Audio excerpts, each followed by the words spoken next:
Here in America, work is in trouble. We've offshored our manufacturing, sent away good jobs, and lost so much ability to make things. American Giant is a company that's pushing back against this tide. They make high-quality clothing, sweatshirts, jeans, dresses, jackets, and so much more, right here in the USA. Visit American-Giant.com and get 20% off your first order when you use code STAPLE20 at checkout. That's 20% off your first order at American-Giant.com, promo code STAPLE20. This is VSiN By The Books on VSiN, the sports betting network. We begin hour number 2, VSiN By The Books. I am Dave Ross here, Circus Sports Fabulous Las Vegas, Nevada. Our closer back home in Cleveland, Ohio, Jensen Lewis. Jensen, we're going over the big pond right now to catch up with our guy, Billi Bhatti. Joins us now here in the Progressive Guest Line. You can give him a follow on X as I do at SGPS Soccer. Soccer, S with the soccer. Joins us now. And it was just here in Vegas a couple weeks ago here for WrestleMania. And then, Billy, before we get into the soccer and Champions League this weekend and what's going to happen today, you're going to be on the road again. Are you going to watch Canelo Alvarez fight soon? Yeah, I'm going to watch Canelo Alvarez at the weekend. He's fighting in Riyadh. I'm kind of doing the bit for the Saudi Tourism Board here, so hopefully they can kick me back some money or start flying me over for free maybe. But yeah, I can't recommend it enough because it's so cheap to go because of some of the stuff obviously you've heard about Saudi.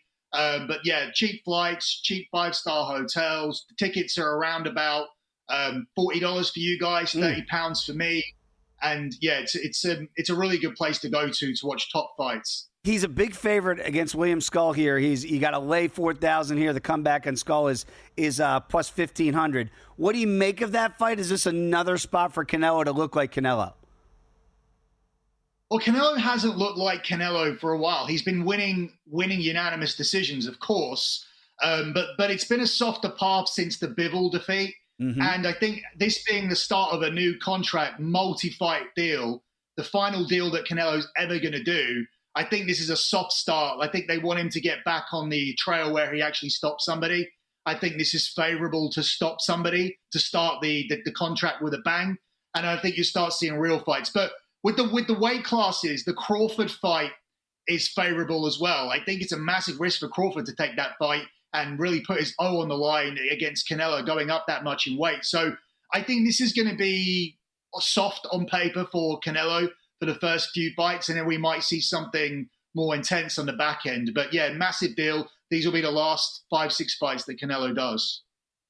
Billy, we're always up for a remote broadcast of By the Books, and so we will definitely talk shop on how we can make that happen. Hey, speaking of making it happen, we're in a great spot here for Champions League. Arsenal PSG coming up here. I wrote in my notes, Billy, and intrigued your thoughts about it. Of course, Arsenal and their defensive organization will be key here, but the midfield for PSG, they've been very dominant in attack there. Is the handicap just kind of seeing that perhaps Arsenal, an early lead, park the bus and force PSG to try and take some chances? How do you see this one playing out? Well, this is fascinating because these two teams are in a very similar position, a position that I like in the Champions League, which is do your domestic business. And when you come down to the late stages, have your domestic business done so your players are fresh. Well, Arsenal, for a different reason, they're fresh because they can't win the Premier League. Liverpool have won it, but they're in no danger of dropping out of what is now the top 5 for the Premier League. So they can relax, reduce the minutes of Odegaard, reduce the minutes of Saka. If you're not reducing minutes, you're reducing intensity. No one needs to try and break a leg in a tackle. Paris Saint-Germain, similar position. The league is done. So any advantages that one would have over the other are evened out by their situation. There's no situational edge here. So for me, across the board in the Champions League this week, the home teams need to win. You need to take leads back. Arsenal are in a poor position if they go back to Paris and with any kind of deficit, or even if they haven't won the game. But they're able to beat Real Madrid. They've won 7 of their last 8 Champions League games, and they've won 9 of their last 11 home games in this competition that they played under Mikel Arteta. So I think they'll be able to take the lead back. They've already beaten Paris in the competition earlier on this season. I don't think it's going to be by that margin. Otherwise, Paris will be in trouble. Paris are a sentimental pick for a lot of people because the all-stars have gone, the egos have gone, Neymar, Messi, and Mbappe have gone. And it would be a very interesting irony if they were to win it without Mbappe. Mbappe left them to win the Champions League. The team he wanted to win the Champions League with, who are the greatest Champions League team ever, are out. And then the great soccer irony will be if Paris Saint-Germain win it without him while he went to a team to win it and they're out. So I think that would be fun for people. Tell me a little bit about what's going to happen tomorrow with Barcelona, big favorite at home against Inter Milan, a club that just 2 years removed here from playing in the 2023 final. Is this easy pickings for Barcelona, or could there be a little bit of trouble ahead that we don't see? Well, it's become easier. I thought Inter Milan were a banana skin for everybody, including Bayern, and I was correct about that in the last round because of the way that they play. They came through the league phase with the best defense. They've taken a defensive approach to the Champions League, much like if you look at Atletico Madrid under Diego Simeone, they really uglied it up from in the 2010s to 2020s. You didn't want to play against Atletico Madrid. Inter Milan took that approach, even though they're a front foot team in Serie A. But after beating Bayern, they haven't won for 4 matches. They've lost their last 3. They haven't scored a goal in 3 games. That's 4.5 hours of football. So you're looking at a team who are coming into this, looking at a potential treble.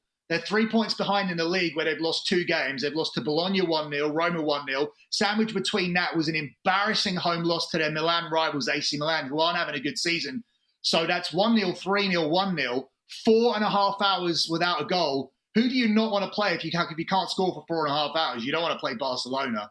But the only thing I'll say for them, Barcelona have 120 minutes in their legs, a horrible 120 minutes because it's a cup final that they had to win against Real at the weekend. So I can see this being low scoring. Look for these finals to be your more typical semi-finals, tight and cagey, team putting men behind the ball. With Arsenal and PSG in particular, because they have high fitness levels, because they're not exerting their players in the league, look for them to win every tackle, look for them to get back into position quickly, look for them to be well organised. And I think these games might be tighter than you think, even though you have 4 teams here who like to attack on paper, but you may see a lot of cancelling out. It'll be fascinating for the real football fan, but if you're looking to watch this as a neutral and looking for loads of goals across the board, I'm not sure you'll get them this week. Yeah, Billy, it's a great handicap for people over here stateside that have DraftKings in legal jurisdictions. They are offering what they call a draw breaker for these Champion Leagues matches. So you get a bonus bet back if the matches end up in a draw. So great handicap from you on that. We do have a saying here in the United States that when teams are out of it, they have nothing to play for. They're making reservations for holiday. They're making reservations for vacation.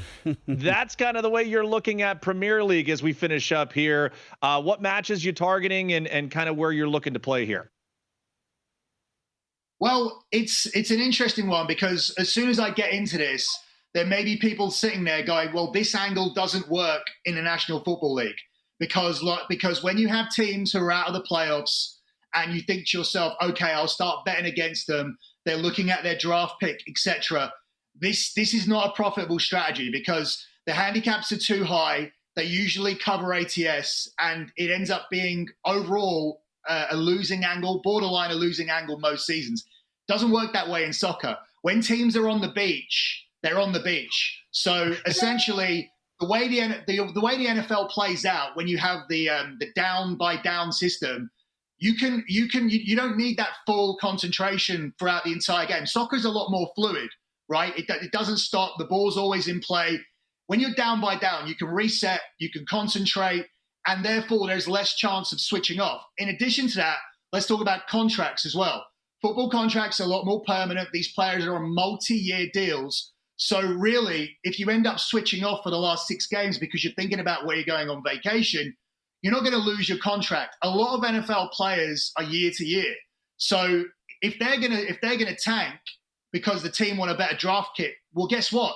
You're the players that are not going to be in the team anymore. Like you're the ones. If you're tanking your own selves out of the lineup. So that's why it doesn't really work, and it's not as applicable in the NFL. I don't believe in tanking. I don't believe in existing players caring about what your draft pick is because they're the ones who are going to be surplus to requirements, right? In soccer, it doesn't work like that. It's a fluid game. The ball's always in. If you're thinking about being on the beach, you are going to switch off and you're going to be punished. So that's why it's always a good angle to look against these teams. And I'm looking at everyone in the EPL, and this works across the board. Serie A, La Liga, everybody who cannot get into Europe and who cannot be relegated. In the EPL this year, it's a little different because we do have Tottenham and Manchester United both playing in the Europa League. If either of them win it, that's going to give us an extra spot in the EPL. You can have as many as 10 teams playing in Europe next season. But those teams in that magic spot between 11th to 17th, I think they're auto-fade material. So if you look at the games this weekend, you can find those fade teams for yourself, the teams that may be on the beach, and look to do that throughout the season. And as I said, it's a method that will work not just in the EPL, Serie A, La Liga, wherever you want to go. Those teams will be on the beach because of the way that soccer is. I mean, the lines will reflect that. But I say, if it makes sense, there's nothing wrong with minus 150s, minus 180s. There's nothing wrong with, I don't like to go as high as four-leg parlays. But this is the time of the year where I rarely advocate this, but you can start looking across the league and putting together your 2-3-leg moneyline parlays, which I would not do. I don't do these August to January as a rule. But now you can. This is the one time I think you could be looking at those. Fascinating. You're going to be in Riyadh for Canelo. You're out here in Vegas for WrestleMania. You got everything locked down here in the Champions League and beyond. What do you get most excited about, Billy? Is it being ringside for Canelo or being out here for WrestleMania? Or is it for football back home? It's not being back home. It's got to be one of the other two. But I enjoyed being out there in Vegas. I enjoy coming to the US. It was good to come into the studio and hang out and do stuff with you guys. I was in the Sports Gambling Podcast Network studio in LA.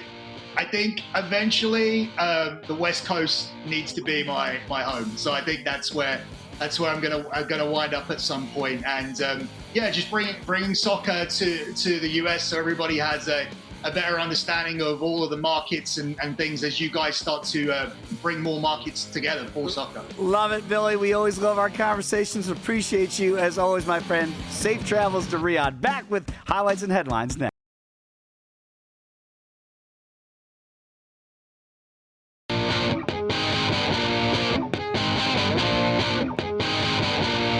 You're tuned in to VSiN By The Books, right here on VSiN. We are back, VSiN By The Books. Boy, Jensen, I know you travel a lot. Billi Bhatti's all over the world. Yeah. He's in Riyadh, he's in England, he's in Vegas, he's in Cali. A lot of fun talking soccer and beyond with Billi Bhatti. In the last segment, we're going to have JVT join us in hour number 3. Did you catch are we already having a stormy JVT hockey basketball beef? Have you felt that a little bit already? I was driving home from the gym, and I texted both of them. I was like, "You guys sound great. It's fun to listen to." But yeah, I did catch the greatest postseason debate, and whether that can be awarded in only through one round, things of that nature. So, hey, you have to tune in here later on today, and we'll see if anything has been negotiated or a truce has been negotiated as well. I like it. Day one, they're going at it a little bit on, then they carried over next. I like it. Let's get it out there. Let's have some fun, kids. They're having a good time. Let's get to it. Hour number 2 here. It is now time for our highlights and headlines. Help your bottom line with today's highlights and headlines. Nothing lasts forever, as you know, Jensen Lewis, and certainly did not last. What a good run it was from Mike Sullivan with the Pittsburgh Penguins, but it's over after 10 years. He has been let go, no longer required to run the Penguins. Missed the playoffs the last couple of years, did win back-to-back Stanley Cups, obviously. Was out here, certainly with the nation's face-off. He was the head coach for Team USA for that, too. So it's like you go from being that guy to lead that series against Canada, as we all remember that historic final, and now you don't have a job. What do you make of it? And I get it. Sometimes the voice it gets stale. I totally understand that in sports, but I'm hard pressed to believe that Mike Sullivan has lost and forgotten how to coach. You know what I mean? Yeah, well, right. And again, we live in a recency bias world, especially in sports, as far as head coaches, managers, things of that nature. So again, the last 3 years of not qualifying is ultimately what probably did him in. Because even you look before, and even out of the pandemic year, right? They lost in the first round to the Islanders. Year after that, they lose in 7 games to the Rangers, and they did win that Eastern Division back then when it was the East there in 2020 and 2021. So I think overall, when you look at the players and the expectations, that's a hockey town that expects, I mean, again, a great sports town overall, but that's a town that expects their hockey team to compete every single season. When you have arguably the face of the NHL and Sidney Crosby for so long, you expect a cast of characters around them to be able to get it done. So new voice, hey, a decade is a decade. No question he imparted a great amount of success there, but anxious to see kind of where the pivot will be. Will it be a younger guy they come in more analytics based, or will they go with a former player as well? So anxious to see what they do. It's interesting. In DC, we had Brucey B there, Bruce Boudreau, and I'm a big Bruce guy because his personality and our conversations. So you do have an affinity for people, but you heard the conversations about Bill Belichick. You hear the conversations about Terry Francona and whether or not some of these guys that have won, like Mike Sullivan, who won back-to-back cups, sometimes you reach that mountaintop and the questions start to be asked, is the fire still there? And then what was interesting to me with the Francona example is he was the guy that said, yeah, I didn't have it. Like he did some introspective look and said, I wasn't bringing my A game anymore. And now hopefully that's where you're getting with the Cincinnati Reds. Do you think that could be when something like this happens for a guy like Sullivan that won 2 cups back to back that can go, oh, maybe I do need to reexamine and see what I have and maybe why the process wasn't working out the last 3 years? I again, having covered Tito, in hearing, just the year off, he's in the booth and being able to kind of look at Aaron Boone said the same thing before he took the Yankees managerial job. It just gives you quite a different lens to intake, and you don't have the stress of worried about wins and losses every single day. So it wouldn't shock me if it is a little respite. Mike McCarthy, similar idea here is that a year off and where does he end up landing? Like you would assume both those guys with Big Mike and where Mike Sullivan are, that they'll have plenty of phone calls about the interest level to coach moving forward. Yeah, Cowboy backer, I'll tell you this. If you're out there looking for a head coach, I would certainly endorse Mike McCarthy. I thought he did a really good job in Dallas. I just didn't win the ultimate prize. Sullivan, though, out from Pittsburgh after winning those cups not that long ago. Speaking of Bill Belichick, very quickly, very interesting, the things that have been making the rounds. Obviously, the CBS, the 60 Minutes interview has caught a lot of attention. In this context of like what we're talking about with Bill Belichick, and we're not talking about North Carolina. What do you make of? Is there anything there? Because again, I have not jumped into any North Carolina futures just because Bill Belichick and our buddy Michael Lombardi is now the GM down there. But this seems to be taking on some sort of life of its own. Whatever you all make of it, and it seems like everybody's seen, they know what I'm talking about here. This interview with his girlfriend, she is interrupting the interview from. Is there anything to read into that? Or do you think Bill's like, why did I agree to do this interview? Let me get back to coaching. Yeah, again, for the, I guess the impact of where we look at what he's doing on the field remains to be seen. But 7.5 juiced to minus 120 to the over there. You just kind of look at where the ACC is overall in understanding what they'll be up against. I mean, I think you and I could play schedule game there and say, all right, as long as those kids buy into what's going on, he'll be able to impart it. I guess the bigger question is, overall, does it distract from the team? Yeah. Because these are kids too, and they don't want to have to be answering questions about the head coach and things they see on social media, on the news. So hopefully it gets reined in. It's weird because we're used to seeing everything very buttoned up from his days with the Patriots. Like the Patriot way, everyone falls in line. No one talks to the media except for me. It is kind of a departure from what we're used to seeing for him in pro football. just did not think this is what people would be talking about as you get to, for spring practice and you get ready we're going to be talking a lot of college football here in the program. And that seems to be what people are now talking about with Bill Belichick. It is absolutely wild what's going on down there. In San Francisco, big news in the NFL. Done deal here. George Kittle is not going anywhere. Six-time Pro Bowler signed a 4-year deal, $76.4 million contract extension. It does include a $40 million guaranteed bonus there. So this is, of course, being reported by Adam Schefter. So this is hot off the presses this morning here. Kittle, Niners, Brock Purdy. This is the tentacles here with the money, right? That now that you get Kittle done, we're waiting for what Brock Purdy's going to look like. And again, the reason why we bring these things up is how much money can you go spend? Well, you just locked up George Kittle, and Purdy's got to be next. I just happened to take a look at the DraftKings markets here, and I know you and I have kind of looked at the Rams and the Niners as teams that we like to win that division. Right now, if you're looking at exact finish on DraftKings, Niners plus $1.50 to win, plus $2.25, so plus $2.25 to finish second. Any interest in the exact market for you, knowing that they've finally gotten this done, and obviously we're waiting for the bigger domino to drop in Brock Purdy's extension? At $1.50 to win the division feels like a fair price to me if you really trust Kyle Shanahan, John Lynch.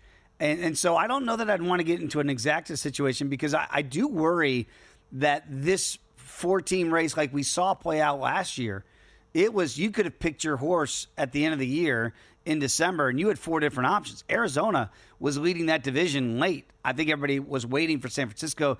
The injuries were just too much to overcome. And then the Rams ultimately win that when Seattle had a really good shot to win that division. So I'm not going to be in the exacta market. Look, I do think if it's a playable price. If you want to bet San Francisco now, knowing Kittle's in the fold, knowing that you're going to get Brock Purdy back in the fold here, but I just worry that if their finally age is going to catch up with them. They've already jettisoned Deebo Samuel. He's in D.C. Trent Williams at the left tackle. I love Trent. Covered him in D.C. He is nasty. It's kind of like Zach Martin in Dallas, though, last year.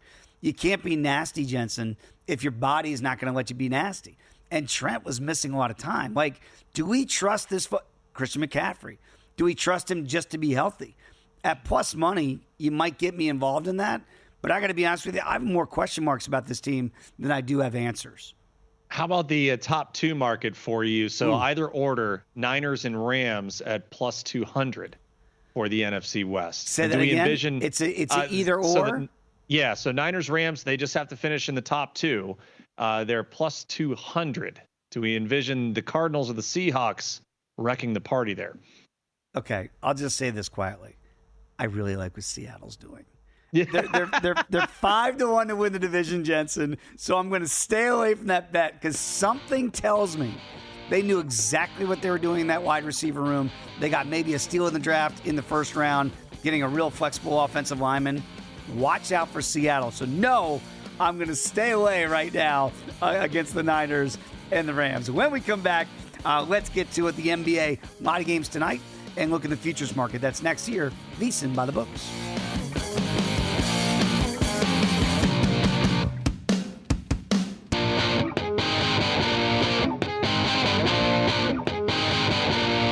You're tuned in to VSiN by the Books, right here on VSiN. We are back, VSiN by the Books. Dave Ross, Jensen Lewis here on a Tuesday edition. Jensen, you probably don't know this about me or my family, but we got the big derby coming up this Saturday, right? I was a kid.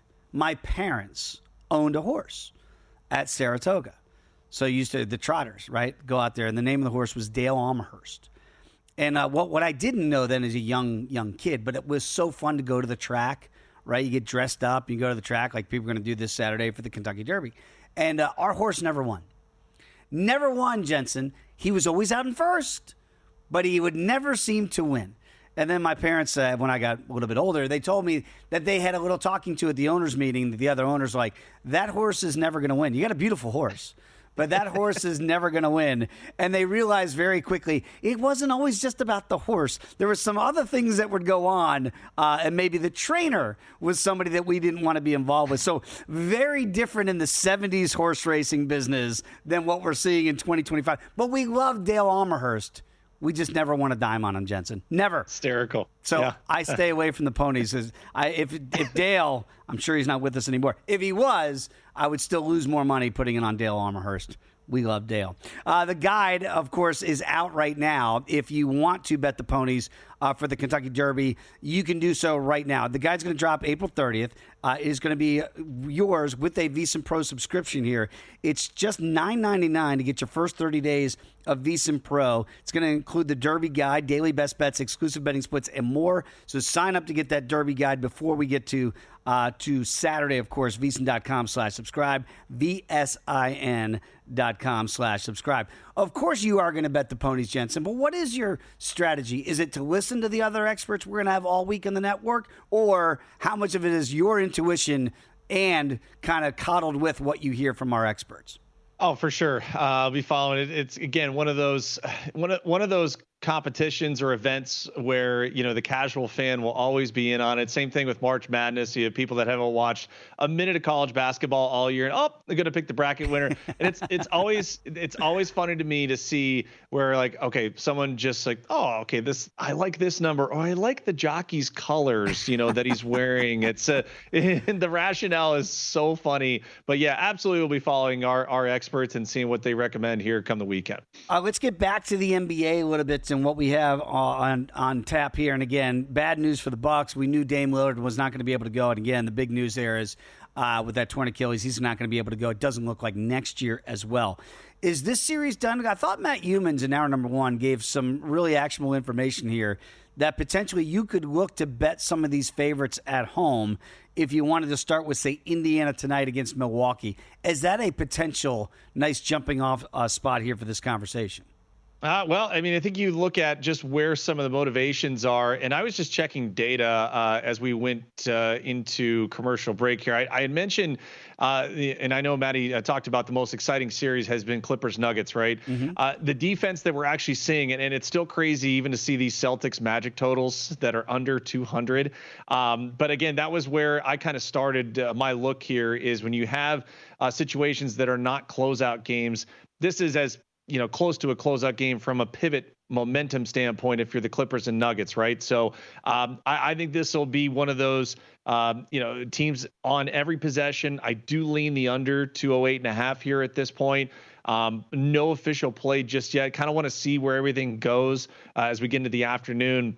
But I just don't know. Outside of Giannis continuing, his dominance, I do think he just absolutely runs the table as far as the stats are concerned. But that Clippers and Nuggets game, man, I don't have a keen sense on where we go. Like the final minutes of these games have been so wild that it keeps me from wanting to be on a side too much. So I'll just play the under and hope for no overtime as well. Yeah, it's trending under, that's for sure. So 208 is that total there. And again, Clippers 2-point favorites here on the road. I know Matt is going to be playing the Clippers tonight, even though he does have the Nuggets in 7 in that series.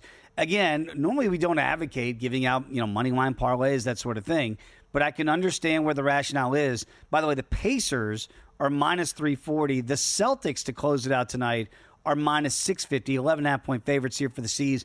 The Pacers are 7.5-point favorites against the Bucks.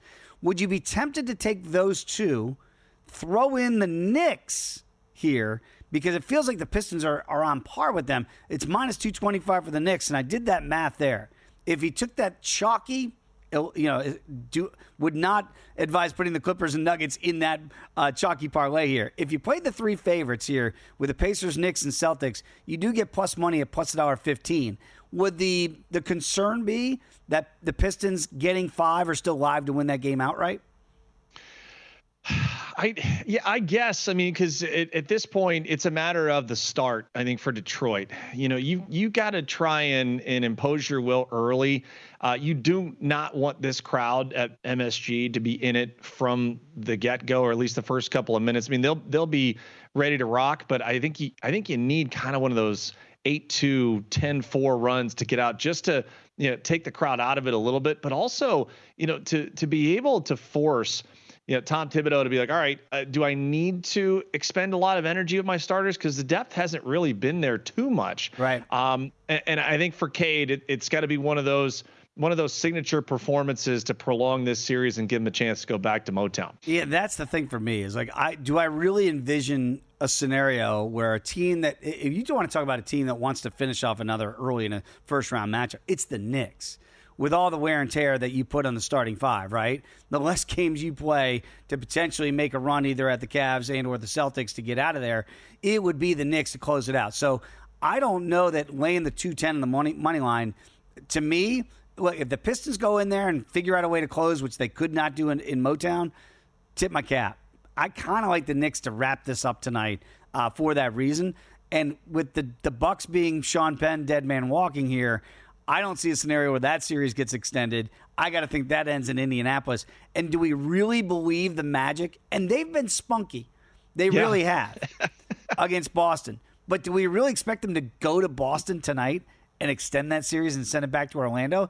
I think we're getting finishes in Indy. I think we're getting finishes in New York. And I think we're getting finishes in Boston. Yeah, I could see it. As you were talking, the total for that Magic Celtics game on DraftKings is down to 196. Oh, wow.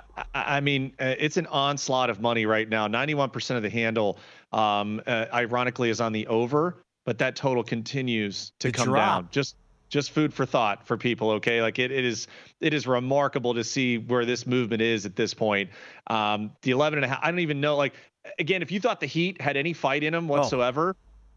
And you're on that spread and you're dead in the water 5 minutes into the game, what happens with the Magic tonight at TD Garden? I'm with you. I do think Boston gets it done. There's no other way than to parlay if you think the Celtics and the pace. That to me is the quote unquote safest one. Yep. I don't know if I want to add a third there. I would just go Celtics Pacers and be done with it. If you add the third with the Knicks at DraftKings right now, you do get to that plus $1.15. If you want to go with the quote unquote safer parlay, you just played the Pacers and the Celtics, you still have to lay 204. Okay. So that's so like if you want to get to the plus money, you'd have to add the Knicks. If you wanted to go with the quote unquote bigger favorites, 5.5 point favorites at home.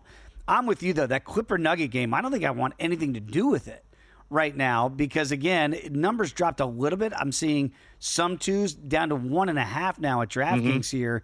And that total, as you mentioned, 208.5. I think that side is so tricky because it does feel like, man, a 2-2, as tightly as the games have been that Denver has won, and to sneak back and get home court back, boy, you got to feel like if they're going to have their best foot, it's you put it together tonight to keep home court advantage because all they really want is to ensure that they're at least getting a Game 7 coming back to Denver if they can't wrap it up in L.A. in Game 6. Yeah, and again, if you're the Thunder, you want nothing more than this series to go 7, expend a boatload of energy while you rest up. Still intrigued, though, man, when you think about if the Pacers can get it done, that's the team we circled that if someone was going to give the Cavaliers a little resistance, at least in the second round, it would be Indiana. So it behooved them just to get their extra couple of days rest to lock this thing up and be done with it. And again, if you joined us in hour one, Matt was talking about if you wanted to do do the Pacers, the Celtics, then you wanted to throw in a third leg. He suggested the Lakers. And if you did that and you put in the Lakers for tomorrow night, and by the way, they're 5.5 point favorites over the T-Wolves, that would be plus $1.14, so you can get that plus money there if you want to add the third leg. But again, $1.15 if you had the Knicks and you want to get that done tonight. So just some food for thought out there if you think those series are going to get closed out. If you haven't checked out Sharp Plays, you need to do so right now. Unmatched transparency with records that are updated daily. They've got AI betting analysis for you, real-time global betting information, alerts directly from the pros. That is sharpplays.com. They've been around since 2011. You can sign up. You're going to get free betting reports, real-time alerts, next-level intel via email and or X. So check it out, sharpplays.com. Respected, watched, and feared. That's the Sharp Plays. Okay, when we come back, much more to get to, including our day on the Diamond. The Daily Diamond is next here on VSiN By The Books.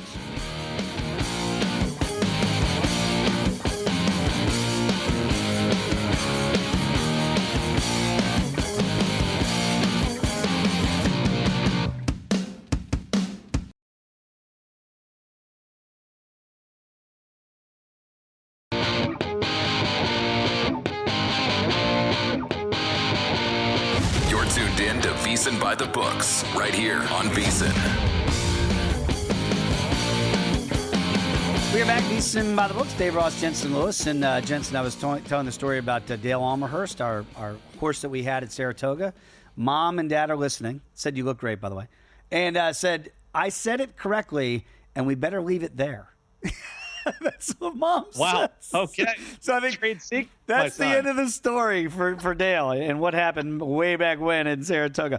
We do have an update. You got to check those pitchers, right? And maybe in Baltimore, pitching change here. Kyle Gibson will be on the bump. We talked about it in Torpedo Bat Tuesday. But, Jensen, you still like the play with Chaz Chisholm today against the Orioles.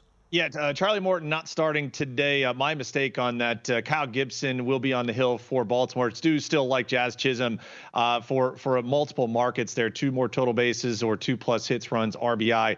357 career average. Still pretty good here, Dave. A double, a triple, and a homer in 14 career at-bats against the Orioles right-hander. Orioles rotation has been the worst in baseball, although Tomoyuki Sagano was very solid in a series opening win yesterday. So Wayne's World of Sports Betting, always appreciate you tuning in every single day. And again, that is still a matchup that we like there in the Yankees and the Orioles game. There we go. Against Gibson, still really good numbers for Jazz. So we're talking all that jazz with Chisholm today. Without further ado, it is time for our dose of the Daily Diamond.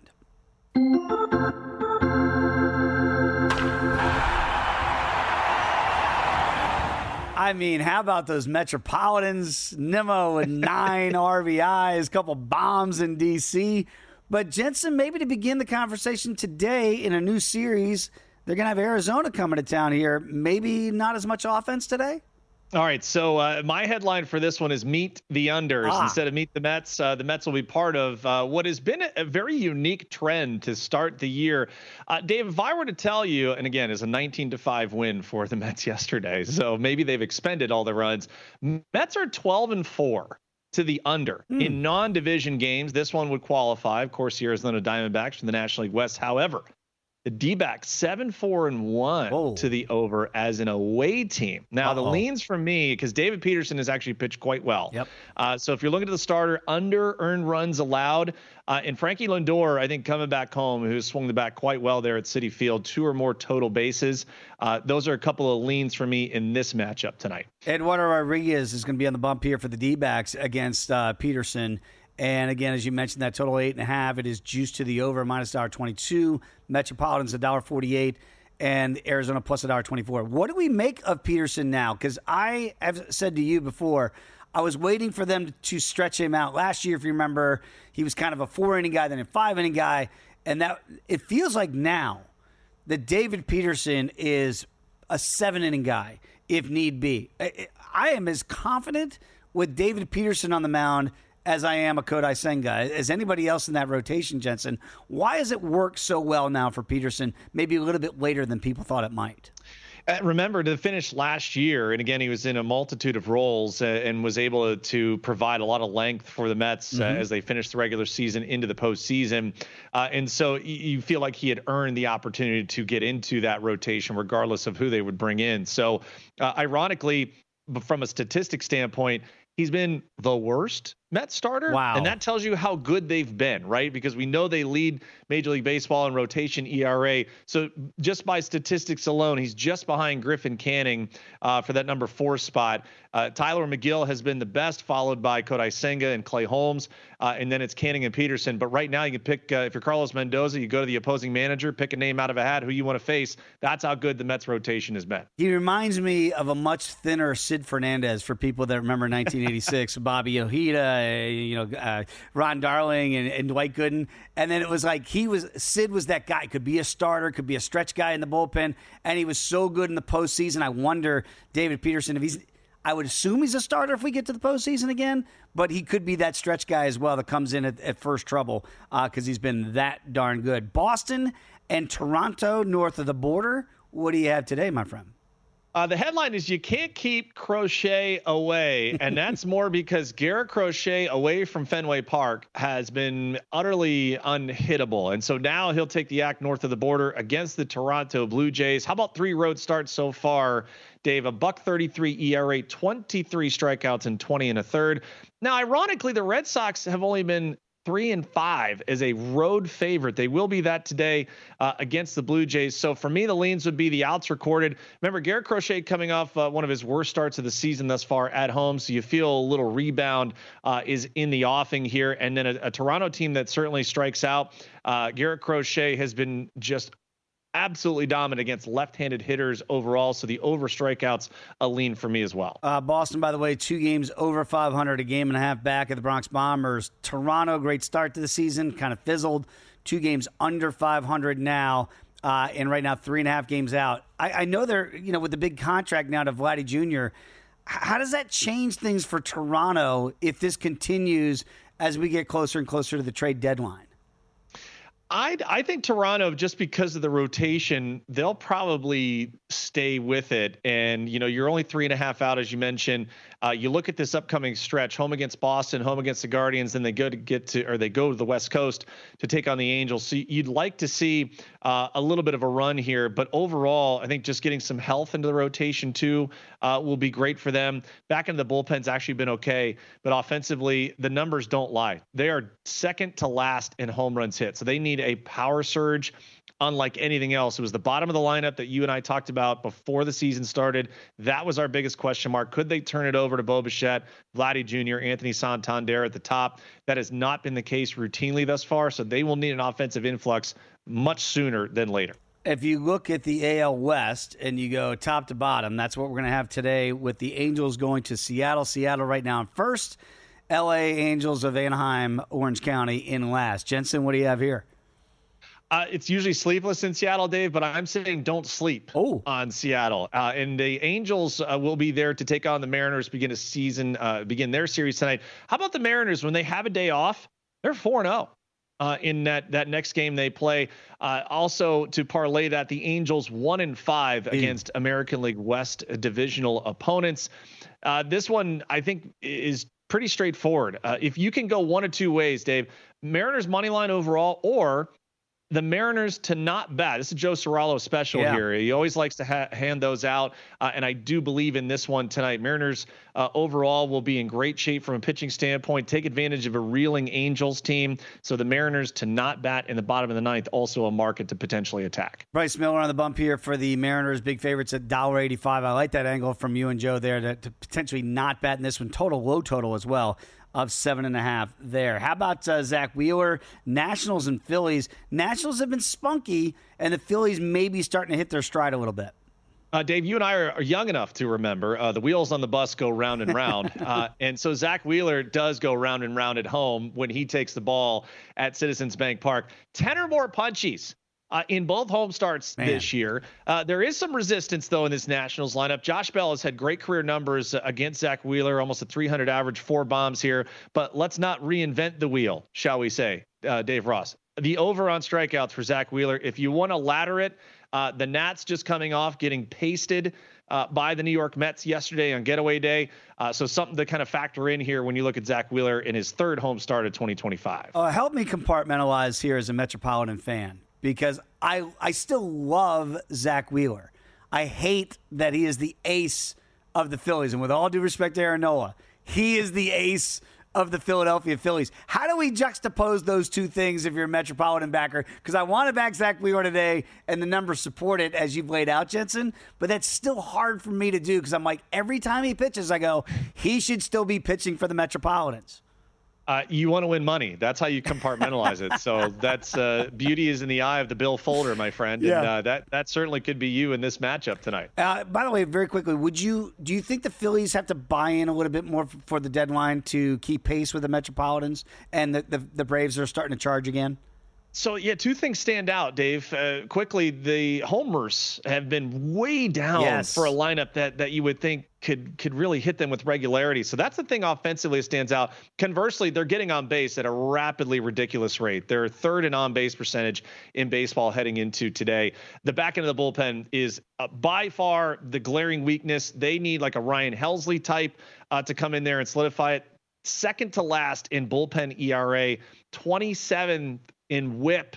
Holy hell, there's a lot of traffic on the base paths when the Philly relievers come in. Do you like that they've moved Schwartz down to a traditional spot in the lineup instead of having him bat lead off? He's actually benefited. Overall, in the last week or so has not been good, but his overall season's been solid. Bryson Stott has been okay. They just got to get the ball out of the ballpark again. And, you're in a position here against the Nats. Tough customer, Mackenzie Gore tonight. You'll get Arizona, great pitching staff coming in. So no rest for the weary here, but certainly the long ball has been the one thing that stood out glaringly about their offense thus far. Love the Daily Diamond on the Daily here on VSiN By The Books. And by the way, if you want to check out where the numbers are moving, Jensen does a great job keeping an eye on those betting splits. You can do so as well. When you become a VSiN Pro subscriber, you get access to those betting splits, not just here at Circa, but also DraftKings, VSiN.com/subscribe. $59. It covers you all the way through August 1st.